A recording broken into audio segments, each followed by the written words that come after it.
Danas sam spremao čorbicu od jaretine. Unim se rečite.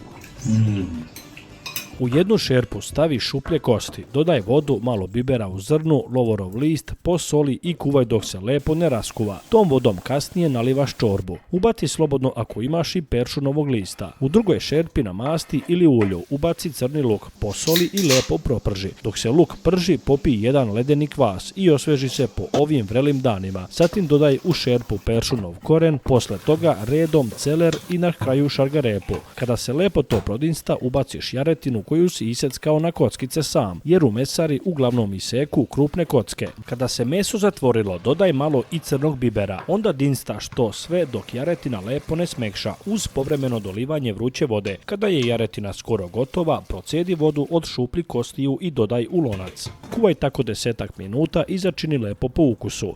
Ja sam dodao so i malo suvog začina. Na kraju kada je čorba gotova, napravit ćeš zapršku. Možeš i hladnu, ali ja više volim kada je zaprška propržena.